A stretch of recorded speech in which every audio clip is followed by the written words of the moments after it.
NASCAR fans, I'm Shelby with Furniture Row Racing, and you're watching episode 1 of the Race to Daytona, presented by Bass Pro Shops. For the next 3 weeks, we'll be giving you a behind-the-scenes look at the Furniture Row Racing team's journey to the Daytona 500 on February 18th. Tune in each week for special guests and live interviews and a live Q&A session. Today I'm here with Joe Garone, Furniture Row Racing's General Manager. Thank you for joining us today, Joe. Oh, absolutely. Thanks for having me. So to get us started, can you tell us a little bit about what you do and what your job entails for Furniture Row Racing? Yeah, at this point, it's really about making sure that the team has got all the resources that they need to get the performance out of the cars, and as it relates to our sponsors, making sure we're delivering everything we need to for them to be successful. Right, right. Well, today, as you know, we're here to talk about the preparation for Daytona.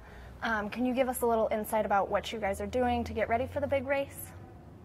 Yeah, you know, this time of year is just brutally busy. We've got all the equipment that we just ran the year before that's been in service on the road for the whole season, so we have a short 2.5-month period to get all that equipment rebuilt, cleaned, stuff restocked, and then in the middle of all that, of course, building 3, 4, 5 Daytona cars and starting on our intermediate cars for Atlanta and the intermediate tracks to come up afterwards. And that all starts in this short period, and that's what we're doing. Right. So it sounds busy but exciting all at the same time.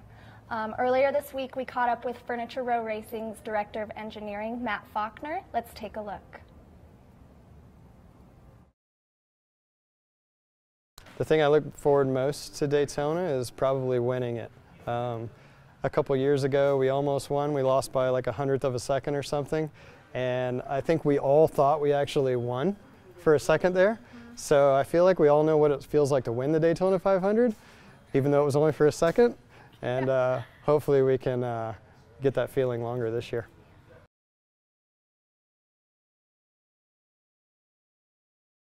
So the rule changes for 2018 are minor, I suppose, but the way they police those rules, there's a major difference. And mostly that involves laser scanning the bodies of the cars instead of using templates. It's something we've never done before. It's something NASCAR's never done before. And it'll be interesting to kind of be part of that work in progress and see how that evolves over the first few races till we become comfortable with that system. And as far as Daytona, the rule changes are actually major. The way that we used to have to be at a certain ride height, and then we were able to travel the cars down to the track, on track. Now we can run whatever ride height we want to at Daytona, and that's actually changed our approach to Daytona suspension-wise a lot. I was in Homestead, yes. I don't normally travel with the team, but I do go to a few races here and there. And last year I went to a few races, and we were lucky enough to win all the races I went to. And so the best part of my job is being a good luck charm. I like that. I got a ring, yeah. So it's hard to pass that up. Yeah, yeah, it's a pretty big deal. Yeah. I've wanted to win a NASCAR championship since I was 7 years old, so it's been pretty sweet. Pretty cool. So.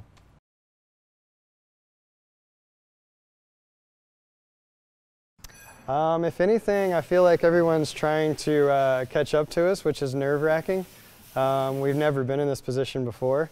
And then if anything else, we kind of partied away a month after the season. And so by the new year, we were back at it full time, getting ready for next year. I totally understand why it's hard for teams of any sport to repeat because it is distracting to win, so to speak. But I don't feel like we have any reason not to repeat. We think we should be as good or better as we've been in the past, and we're motivated to keep winning if we can. So obviously we know Daytona is a special because it's a fast track, but can you tell us a little bit more about why it's special? Yeah, it's not just the speed, it's the whole event, honestly. Daytona, going clear back into the late 40s there, it's just a special place, and it's our Super Bowl. And then, of course, you bring the track itself into the picture and how we build the cars.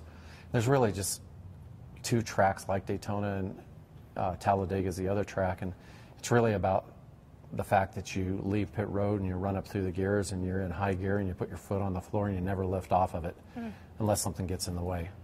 Right. Which is kind of unusual. The short tracks that we run on, or intermediate tracks, obviously you have to lift off the gas to get through the corners. So it really puts it into a different category. And the other thing that is really different about it is the only way to go faster when you're at terminal velocity is to take drag out of the race car, which is the force on the body from the air. So the cleaner we can make the body, the less drag we have, the faster the car goes. It's just like adding horsepower to the engine. And that really brings a uniqueness to Daytona and Talladega. Right. Well, earlier this week we did have a lot of questions about drag, so we went ahead and asked Matt to give a further explanation about it. Let's take a look.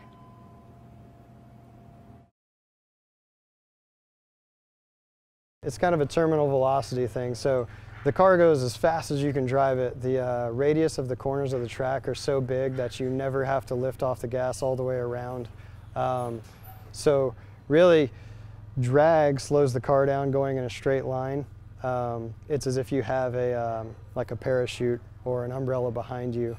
That would add drag. And so in essence, what we try to do to the cars is reduce any drag effect that there might be on the car to help its terminal velocity or speed on the track go up. That was a great fan question we had. Don't forget to be sending in your questions, as we'll do a live Q&A session here shortly. But first, let's take a look at what Fabrication Manager Jonathan DeHart has been up to.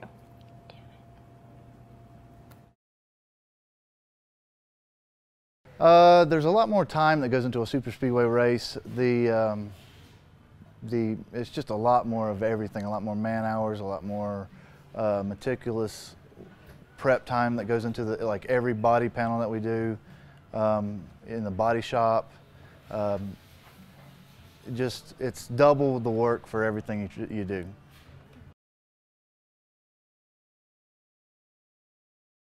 It's a different build altogether, and the cars are a little bit harder to build, but just the pressure of it being Daytona and trying to build the best car you can possibly build and send the best thing that we can possibly send. It's just it's a lot more stress than a regular intermediate race. Yep, so we get a bare chassis from JGR, and we'll do updates to it, and then we'll get it on one of our body plates. And from then on, all the guys will pretty much attack the car, and we'll try to knock it out in about 5 days.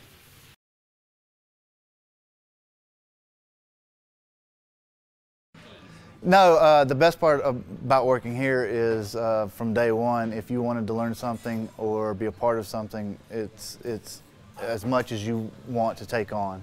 And that's what larger teams, you're pretty much locked into a box of this is what you're going to do and this is when you're going to do it. Here they give you the freedom that if you want to learn something new or do something different, if you want to do it, then it's there.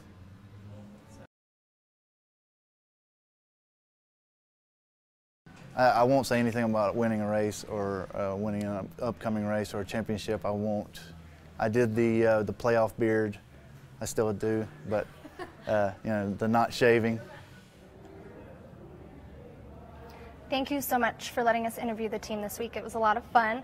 Now it's time that we move into our live Q&A session, so go ahead and start sending in your questions and we will ask Joe. Our first question is, do you think Martin Truex Jr. has a chance to win the 60th running of the Daytona 500? Oh, absolutely. Yeah, we're confident that we can, barring any bad luck, that we can certainly get in position. In Daytona, honestly, it can be a handful when it comes to luck and just being in the right spot at the right time. And even when all of that happens, it's still tough to do. But as far as I think we'll have the speed, and Martin's pretty savvy on the super speedway. He's really gotten good at him. So we're expecting big things. All right. Our second question is, who will be driving the Bass Pro Shop car? Martin Truex Jr.? We hope so. I huh? hope so, yeah. So our next question we have is, Homestead winning car still on display? Is it a permanent addition? The one here. I don't think we could pry that away from our owner's hands if we tried to. It's here, and it's going to remain exactly the way it is. We've even talked about possibly taking some of the parts that you don't see off of it, and it is hands off, leave it the way it is. I'm sure. I mean, that's a special car. It's a special car. Question number 4. What do you think about the Charlotte Roval?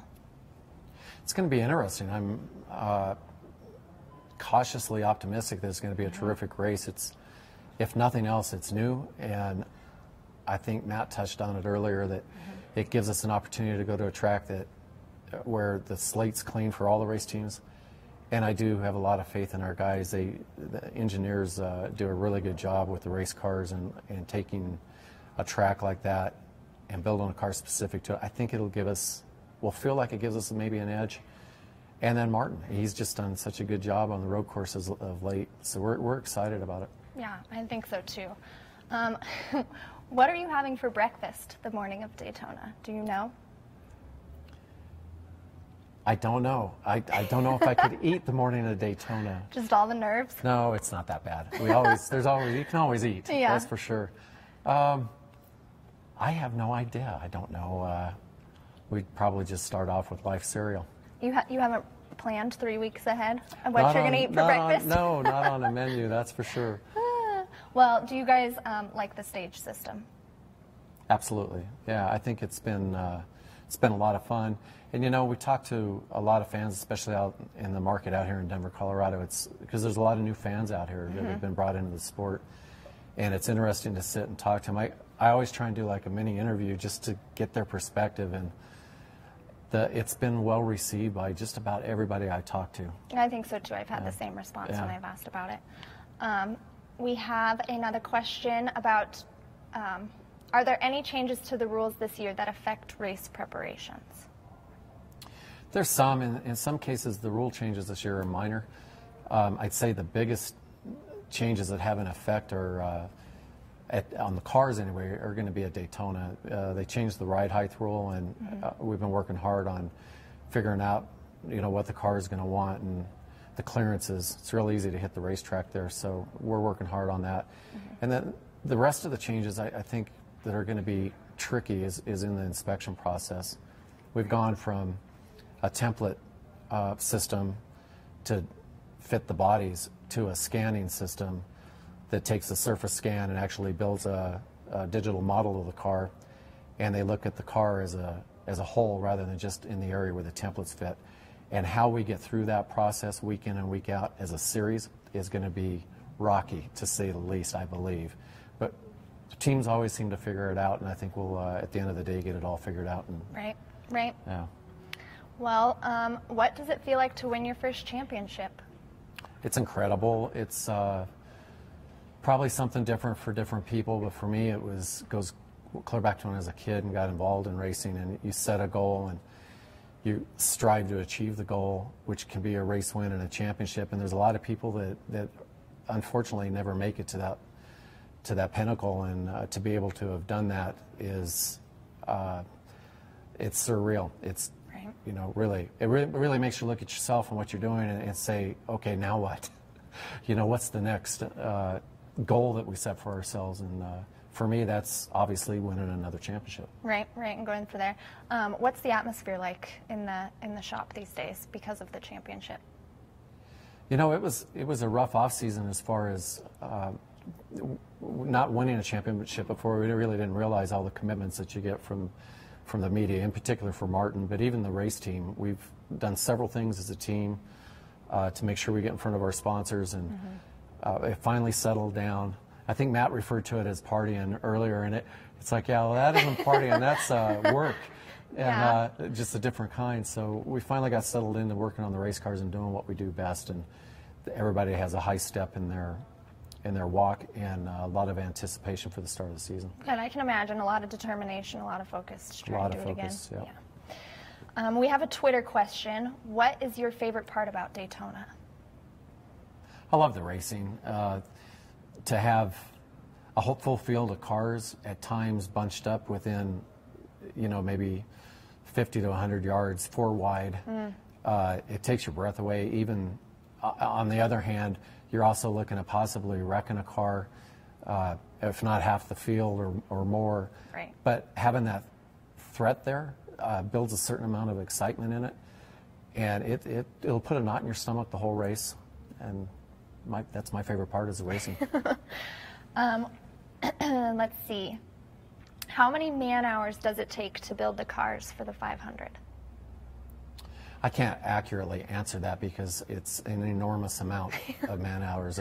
It's something you probably don't want to count. Right. And then talk to your owner and say, yeah, this is, it probably doesn't balance out, but there's cars that we have worked on for the super speedways that have been in and out of the wind tunnel to the track and then refined before we go to the track for the next super speedway race. Oh, wow. And if they survive, they get refined again. And you can collectively add all those hours up to be just really astronomical before you finally check it off the list. But typically it's a couple hundred hours per car. Per car. Yeah. Okay. Let's see. What else do we have? We have another question. Which track is Martin's favorite? Do you know? Any track he wins at is his favorite racetrack. That's a good answer. Last year he stacked up some new favorites, and there's some more on the list that I know he'd like to check off that list as well. To put it on there as well? Yeah. Do you or your team have any special pre-race rituals? That's a good question. You know, probably some of the individuals do. I can't say that there's a specific thing. You know, the last couple of years, the inspection process has been so tough.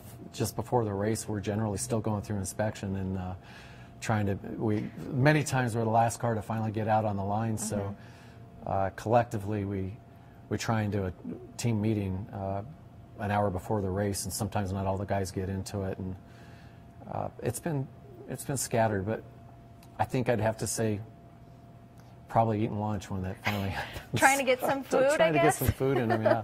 Oh, well, let's see what other questions we have here. We have this question. They ask, do you miss driving a car yourself, like the good old days? Absolutely. I got into racing because I enjoyed racing, driving, and I stepped out of it just to learn more about the sport so I could advance my career. And that turned into a 6-year run with local driver Rick Corella here, and I never made it back to driving again. And I do miss that. So I take out my energy on the street every now and then and end up getting slapped and back to reality. I'm sure. Okay, let's see. You've won it all. We've had a similar question, but you've won it all. How do you keep up that kind of energy and hunger going into this season? I think the bottom line is we're a group of people, and I think racing as a whole is this way, that really do this from the heart. We do it because we love working on the cars and love competing, and I just think that carries you through. I don't think you have to dig much deeper than that. Because when you show up to work every day, you do it whether you get paid or not. I would say most of us would be at the local racetrack pouring our guts into racing on Saturday night if we weren't doing this at the level we're doing it. And that carries you a long way. Terry asks, how many haulers will be making the trip to Daytona? We'll probably have 2, possibly 3. Obviously, the race hauler will go down. We'll have another hauler down with parts and a third car. And as potential, we'll have another single car trailer down there, but it's typically 2 or 3. 2 or 3.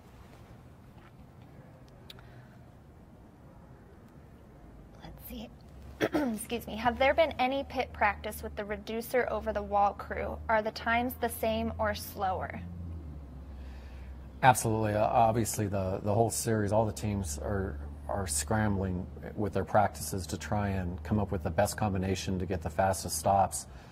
And what we're seeing is some of the guys that were really good at particular jobs now are maybe not as good at that job, but good at a different job. And so you put those people in different places and try and get the choreography worked out to produce the best speeds. And I think actually as we go into the season, we're going to see that change as some of the guys perfect the new movements.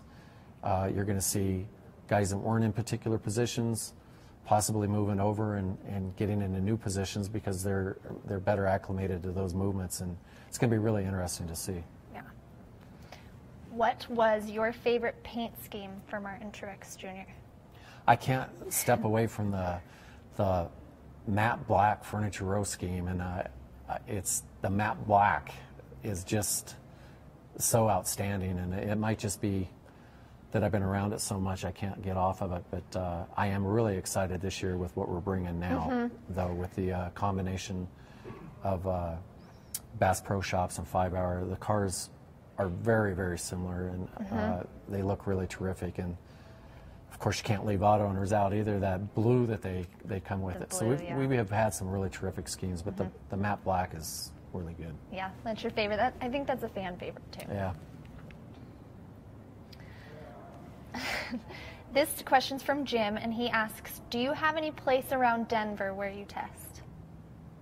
No, we don't. There's we used to go to Pikes Peak Speedway, and NASCAR changed the testing policies, and the track has gotten a little bit it doesn't work anymore anyway, so we can't test there. Okay. Ricky is asking, what are your goals as a team for 2018? Are there any certain races you would like to win? Well, the list would be similar to what it is every year. The Daytona 500, the Brickyard at Indy. Everybody wants to win at Indy and put that on their list. Right. I'd love to win the 600 again. I want to win them all. I think we all do. Yes. They're, yeah. And then Jack, we have time for 2 more questions. We have Jack's question, and he's asking what paint scheme you guys are running at the Daytona 500. That'll be, the 500 itself will be the Bass Pro on the hood with 5 Hour Energy on the sides. Okay. And our last question is, where'd it go? What's the most popular road food for the crew? Ice cream. Ice cream? Is there a specific kind? We have a freezer on our cart behind our hauler, and now not all the guys would probably fess up to this, but I see that door open up to where the ice cream's stashed, and popsicles and ice cream sandwiches slipping out of there all the time. That is hilarious. Ice cream's delicious. I can see why. Well, Joe, thank you so much for joining us today. It was a good time. That's all the time we have today.